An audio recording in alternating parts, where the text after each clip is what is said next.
Hey guys, Don here. I want to talk about first a kind of a flop and then kind of a success. When dealing with like marketing and different practice things that you try to do, flops or mistakes or errors or messing up or things like that, they don't feel good. But what it really shows is that you're taking action and you're trying stuff. A lot of times you just kind of throw it at the, like kind of when you throw everything at the wall and you want to see what sticks. So let me share something that didn't stick and one thing that did stick.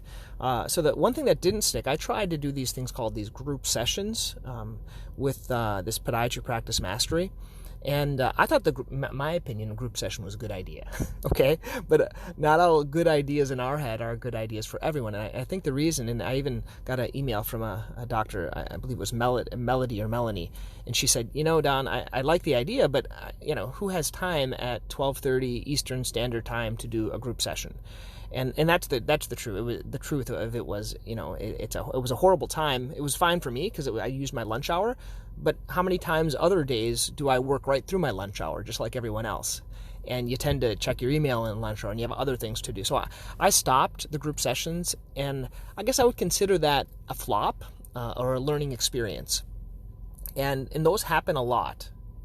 But what I'm happy about is I took action. A lot of times we get kind of paralyzed by analyzing things, okay? And if we overanalyze and we just don't try things, that's the problem. So what do you kind of go from there when you have a flop? Well, that didn't work, but the idea of doing a live session is a good idea, and I think the idea of giving valuable content out is a good way. So kind of we're just going to switch that, and I think actually better for me. So then once a month I can record something and teach something and put that on the Podiatry Practice Mastery website. And so that's kind of the purpose there. You can just do it that way instead of doing it live. Because who has time to do live? Maybe we could do something in the future once a month or once a quarter, doing kind of a live event. But I know lives are great, but we're all just real busy.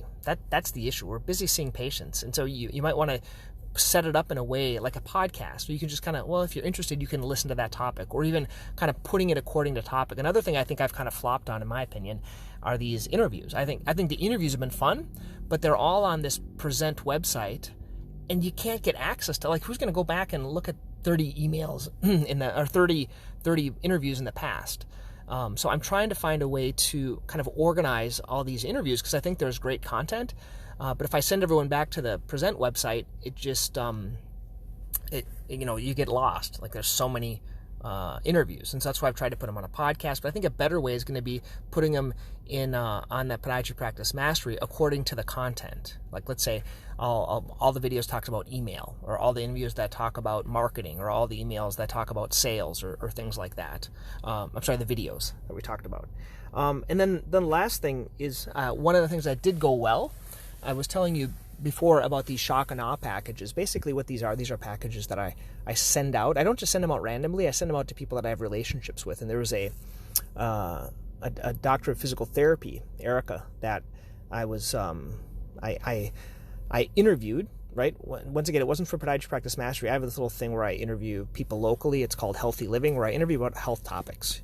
And we're talking about physical therapy. And then afterwards, I said, I'm going to send Erica out this shock and awe package. And what that is, basically, it's just a letter, a brochure, some cards, and then a couple of my books. And those are to build, credibility and things like that. And then she sent these books to a lot of or she took pictures of them and sent it to some of her patients. And so I think building up that, like these like high touch methods, and one of the other methods that I'm working on right now, I called a couple of the shoe stores. And these shoe stores, we send them business every single day. There's two specific. One's called Sneakerama, and one's called Marathon Sports here in Massachusetts. We send them business every single day. And I said, I got these books, and I really wasn't getting the traction out of these books. And these books took a long time. And I think part of it might have been like the inferiority complex, like, who am I to write this book on plantar fasciitis or Achilles tendonitis? Because none of us really know everything, but I think we know a little bit more than the others. And there's a good saying that, I think it was Dan Kennedy said this, or someone else: in the land of the blind, the one-eyed man is king. And so I might not know everything about plantar fasciitis, but I have a good hold on what works for my patients. And so I put this in a little booklet, and you can go to drpelto.com and you can download and kind of see my book, and you guys can, what did Lorcan say? I said, Lorcan, I stole your idea for your plantar fasciitis lead magnet, your book. And he said, Don, you didn't steal it, you just admired it. And so you guys can admire my book if you want.